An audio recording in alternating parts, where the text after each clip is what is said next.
ಯಜಮಾನ್ರಿಗೆ ನೀವು ಬರೋ ತನಕ ಕಾಯ್ತೀನಿ ಎಂದಿದ್ದೆ. ಆದ್ರೆ ಈಗ ನನಗೆ ಯಾಕೆ ಹಿಂಗೆ ಮಾಡ್ತಿದ್ಯಾ ಯಾವ್ರೆ ನೀನು? ನಾನೇನು ಪಾಪ ಮಾಡಿದೆ? ಈಗ ನಾನು ಎಲ್ಲಿಗೆ ಹೋಗ್ಲಿ? ಏನ್ ಮಾಡ್ಲಿ?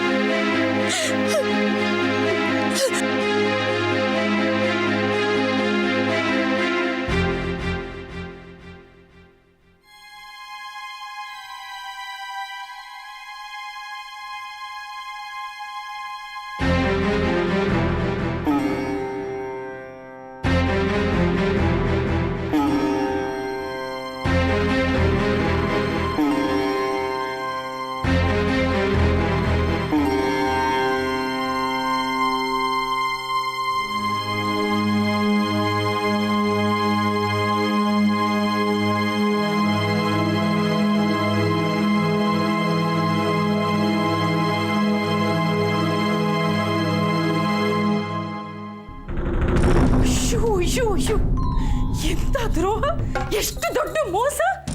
ನಮಗೆ ನಮ್ಮ ಮನೆಗೆ ಇಂಥ ದೊಡ್ಡ ಮೋಸ ಮಾಡಿದಾಳಲ್ಲ. ಅಯ್ಯೋ, ಮೆಚ್ಚಬೇಕಾದ್ದೆ. ಎಷ್ಟು ಧೈರ್ಯ! ನಾನೇನ್ ಕಡಿಮೆನಾ? ನಾನು ನಮ್ಮ ಮನೆಗೆ ತಂದಿರೋ ಸೊಸೆಗೆ ಮೋಸ ಮಾಡಕ್ ಹೋದೆ, ದ್ರೋಹ ಮಾಡಕ್ ಹೋದೆ. ಅದಕ್ಕೆ ದೇವರು ನನಗೆ ಸರಿಯಾದ ಪಾಠ ಕಲಿಸ್ದ.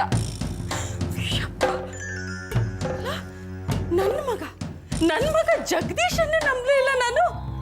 ಅವನು ಹೇಳಿದ ಮಾತೇ ನಂಬಲಿಲ್ಲ. ಅವನು ಸಮಯಕ್ಕೆ ಸರಿಯಾಗಿ ಬಂದು ಹೇಳ್ದ, ಸರಿ ಹೋಯ್ತು. ಇಲ್ಲ ಅಂದ್ರೆ ಇನ್ನೂ ಏನೇನು ಅನಾಹುತ ಆಗ್ತಿತ್ತೋ ಏನೋ. ಯಾವ ಹುತ್ತದಲ್ಲಿ ಯಾವ ಹಾವಿರುತ್ತೋ ಒಂದು ಗೊತ್ತಾಗಲ್ಲ. ಎಂಥ ಬಿನ್ನಾಣ್ಗಿತ್ತು ಇವಳು.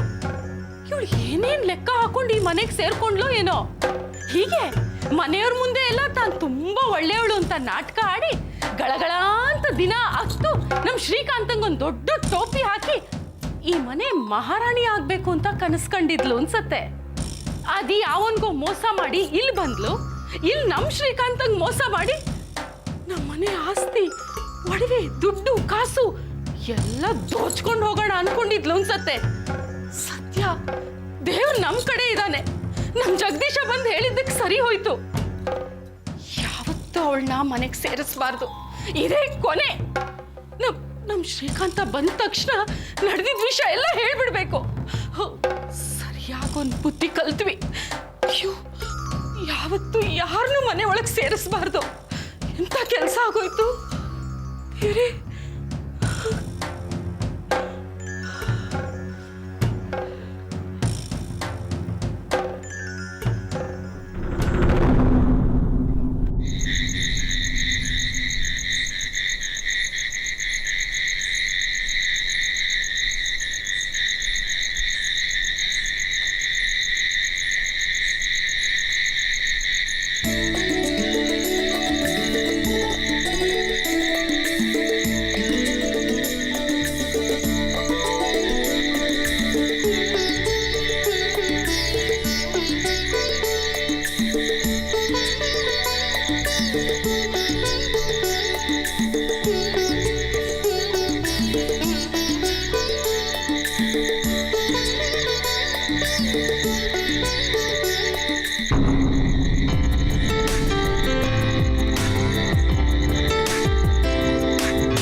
ಅಮ್ಮ ಕತೆ ಹೇಳಮ್ಮ. ಆಯ್ತು ಹೇಳ್ತೀನಮ್ಮ. ನಿನ್ ತಂಗಿ ಮಲಗ್ತಾನೆ ಇಲ್ಲ ನೋಡಿಲಿ. ಆರು ಮಾಲು ಬಂಗಾರಿ ಅಳದ್ದು ನೀನು.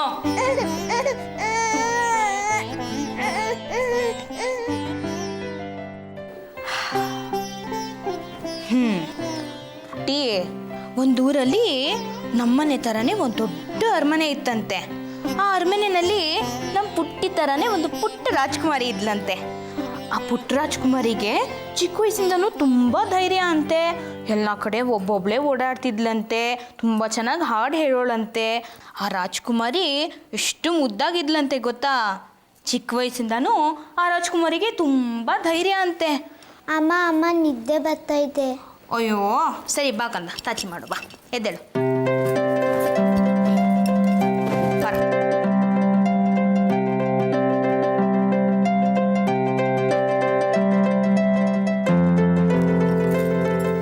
ಕಥೆನ ನಾಳೆ ಹೇಳ್ತೀನಿ ನಮ್ಮ ಪುಟ್ಟಿಗೆ, ಆಯ್ತಾ?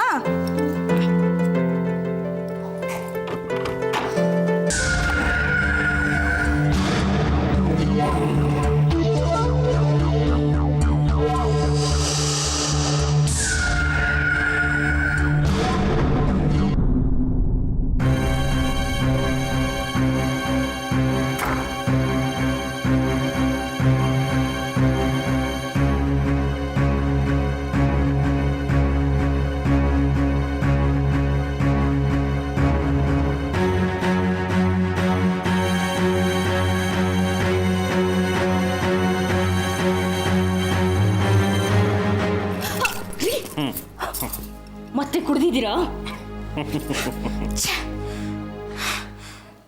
ಬೇಜಾರಾಯ್ತಾ? ಬೇಜಾರು ಮಾಡ್ಕೋಬೇಡ. ಆ ಮಲ್ಲಿನ ಈ ಮನೆಯಿಂದ ಓಡಿಸಿದ ಖುಷಿಗೆ ಸ್ವಲ್ಪ ಖುಷಿಗೆ ಯಾವಾಗಲೇ ತಗೊಂಡಿದ್ದಾಯ್ತಲ್ಲ, ನಾನೇ ತಂದ್ಕೊಟ್ಟಿದ್ದೀನಿ. ಖುಷಿ ಖುಷಿ ಅಂತ ವಾರಗಟ್ಲೆ ಕುಡಿತಾನೆ ಇದ್ರೆ ಹೇಗೆ? ಈ ದರಿದ್ರ ಅಭ್ಯಾಸ ಬಿಡಿ ಅಂತ ಬಡ್ಕೋತಾನೆ ಇರ್ತೀನಿ. ನನ್ನ ಮಾತು ಕೇಳಲ್ಲ ಅಂತೀರಾ ನೀವು? ಏ ಗೌರಿ, ಏನೇನಿಲ್ಲ, ನನ್ನ ಕದರ್ ನಿನಗೆ ಅರ್ಥನೇ ಆಗಲ್ವಲ್ಲೇ. ಅಲ್ಲ, ಮದುವೆ ಇಷ್ಟು ವರ್ಷ ಆಯ್ತು. ಯಾವತ್ತಾದರೂ ನಿನ್ನ ಗಂಡನ ಬಗ್ಗೆ, ಅವನ ಬುದ್ಧಿವಂತಿಕೆ ಬಗ್ಗೆ ಹೆಮ್ಮೆ ಪಟ್ಟಿದ್ಯಾ? ಹೆಮ್ಮೆ ಪಡೋವಂಥ ಕೆಲಸ ನೀವು ಯಾವತ್ತಾದರೂ ಮಾಡಿದ್ದೀರಾ? ಏನೋ ಅಪರೂಪಕ್ಕೆ ಆ ಮಲ್ಲಿನ ಈ ಮನೆ ಬಿಟ್ಟು ಓಡಿಸಿ ಒಂದು ಒಳ್ಳೆ ಕೆಲಸ ಮಾಡಿದ್ರಿ. ಅದು ಬಿಟ್ಟರೆ ನೀವು ಬೆಳೆಸ್ಕೊಂಡಿರೋ ದುರಭ್ಯಾಸಗಳಿಗೆ, ನೀವು ಮಾಡೋ ಮನೆ ಹಾಳು ಕೆಲಸಗಳಿಗೆ ಹೆಮ್ಮೆ ಬೇರೆ ಪಡ್ತೀನಿ ನಾನು. ಏನಂದ್ರೆ ಮನೆ ಹಾಳು ಕೆಲಸ ನಾನು ಮಾಡ್ತೀನಿ. ಉದ್ಧಾರ, ನಮ್ಮ ವಂಶನ ಉದ್ಧಾರ ಮಾಡ್ತೀನಿ ನಾನು. ಹೌದೌದು, ನಿನಗಿದೆಲ್ಲ ಏನು ಅರ್ಥ ಆಗಲ್ಲ ಬಿಡೆ. ಅಲ್ಲ, ನಿನ್ನ ಗಂಡನ ಬುದ್ಧಿವಂತಿಕೆ, ನಿನ್ನ ಗಂಡನಿಂದ ಈ ಮನೆಗೆ, ಈ ವಂಶಕ್ಕೆ ಆಗ್ತಿರೋ ಸೇವೆ, ಉಪಕಾರ, ಇದೆಲ್ಲ ಯಾವುದು ನಿನಗೆ ಅರ್ಥನೇ ಆಗಲ್ವೇನೆ?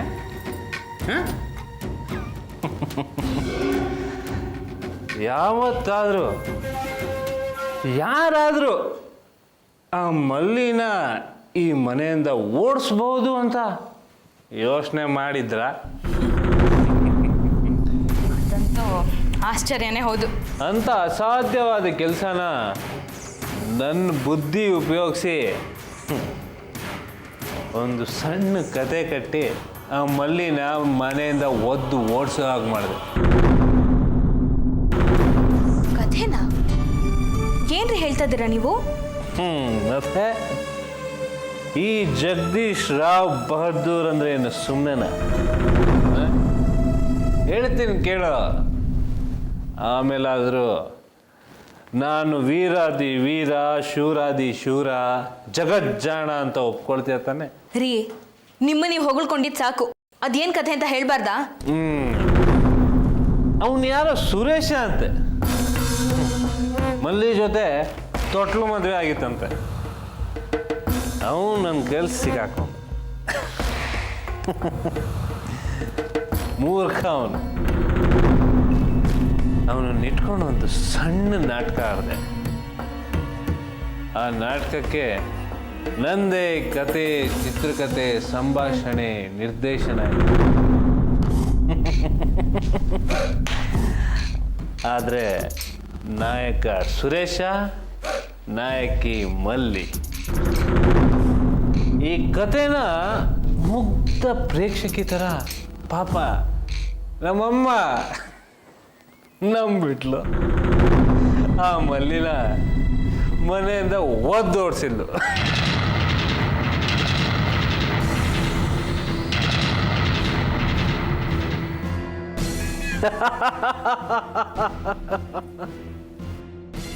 ನನಗೆ ತಿಂಗಳು ಪೂರ್ತಿ ಕುಡಿತಾನೇ ಇರಬೇಕು ಅನ್ನೋ ಸಂತೋಷ ಆಗ್ತದೆ.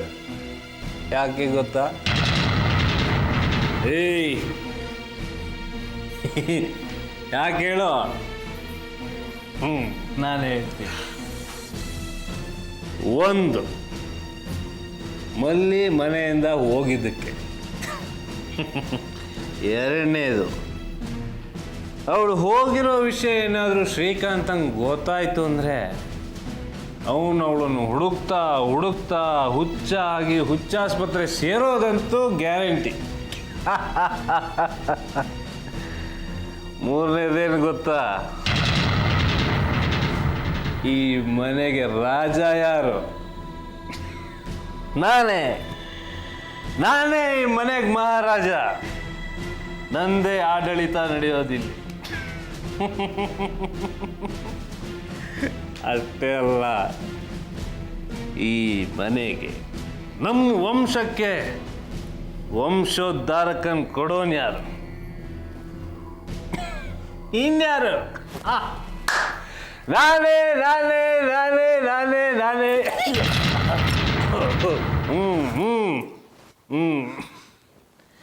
ನೀಲಕಂಠರಾವ್ ಬಹದ್ದೂರ್ ಅವರ ಹಿರಿಯ ಪುತ್ರ ಜಗದೀಶ್ ರಾವ್ ಬಹದ್ದೂರ್.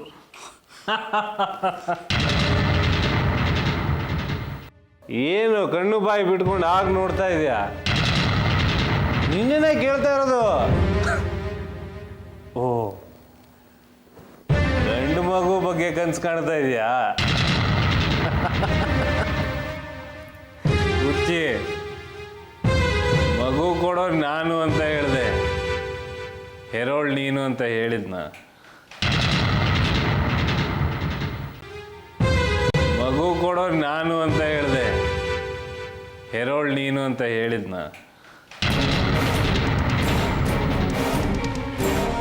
ಗಂಡು ಮಗು ಕೊಡೋನು ನಾನೇ, ಆದರೆ ಹೆರೋಳ್ ನೀನಲ್ಲ.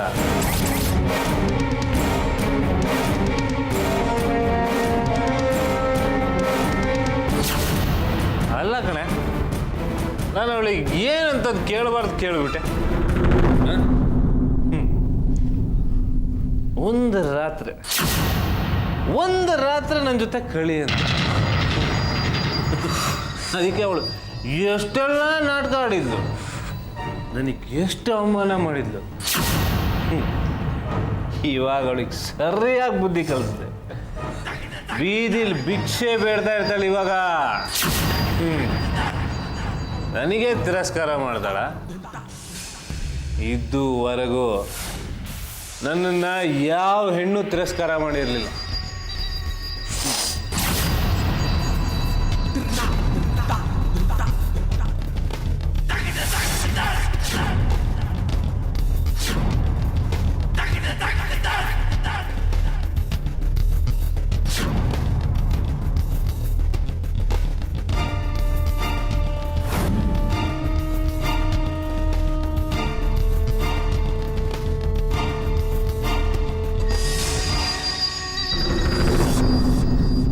ಅಲ್ಲ, ಆ ಮಲ್ಲಿನ ನಮ್ಮ ಮನೆಗೆ ಕರ್ಕೊಂಬಂದಿರೋದು ಏನಕ್ಕೆ?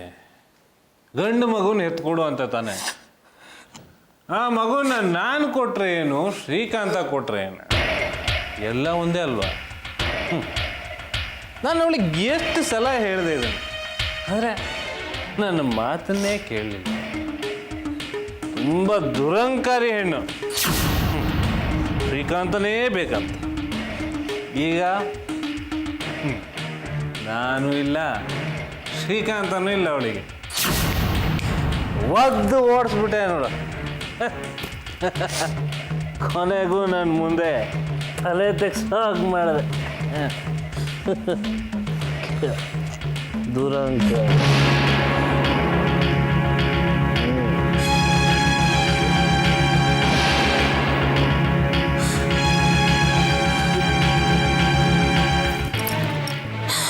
ಅಯ್ಯೋ ದೇವ್ರೆ, ಎಂತ ಕೆಲಸ ಆಗೋಯ್ತು. ಅಪ್ಪ ಅಲ್ಲಿಂದ ಒಳ್ಳೆ ಹುಡುಗಿ ಮೇಲೆ ಅಪ್ಪದ ಬರೋ ಹಾಗಾಗೋಯ್ತಲ್ಲ. ಗೊತ್ತಿಲ್ದಿರೋ ಇವ್ರ ಪಾಪದಲ್ಲಿ ನಾನು ಭಾಗಿಯಾಗ್ಬಿಟ್ನಲ್ಲ. ಅಪ್ಪ ಹುಡುಗಿಗಿದ್ದಿದ್ದು ಒಂದೇ ಒಂದು ಆಶ್ರಯನು ನಾನು ಕಿತ್ಕೊಂಡ್ಬಿಟ್ನ. ಅದಕ್ಕೆ ದೇವರು ನನ್ನ ಹೆಣ್ಮಕ್ಳ ಭವಿಷ್ಯನೂ ಕಿತ್ಕೊಂಡ್ಬಿಟ್ಟ. ನನ್ನ ಭವಿಷ್ಯ ದಾರಿನ ಕತ್ಲೆ ಮಾಡ್ಬಿಟ್ಟ.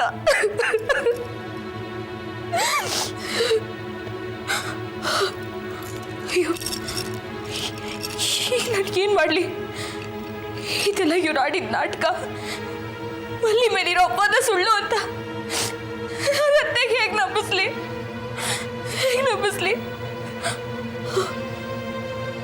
ಇವ್ರು ಇನ್ಯಾವಳ ಹತ್ರನೂ ಹೋಗಿ ಅವಳಿ ಮನೆ ಗಂಡ್ಮಗು ಕೊಟ್ಬಿಟ್ರೆ ನನ್ನ ಕತ್ತಿ ನನ್ನದೇ ಮನೇಲಿ ಇರಕ್ ಬಿಡ್ತಾರ? ನನ್ನ ಹೆಣ್ಮಕ್ಳನ್ನ ಬೀದಿ ಪಾಲ್ ಮಾಡ್ಬಿಡ್ತಾರೆ.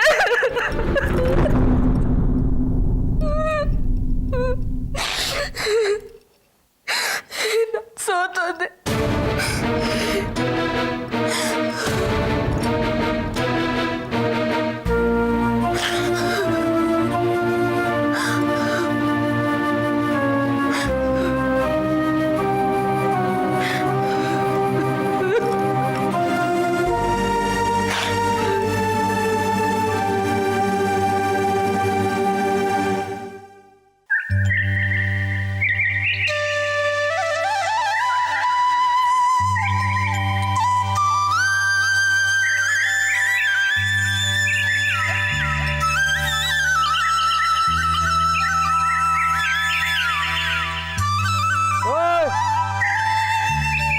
ಯಾರಮ್ಮದು?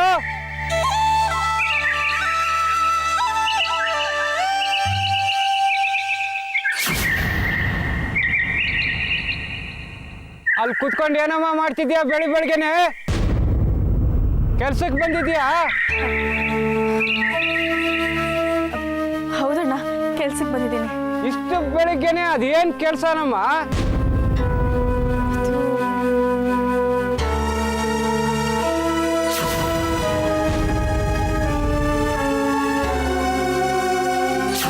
ಬೇರೆ ಯಾರು ಇದ್ದಂಗೆ ಕಾಣಿಸ್ತಾ ಇಲ್ಲ. ಜಮೀನ್ದಾರು ಕಾಣಿಸ್ತಾ ಇಲ್ಲ.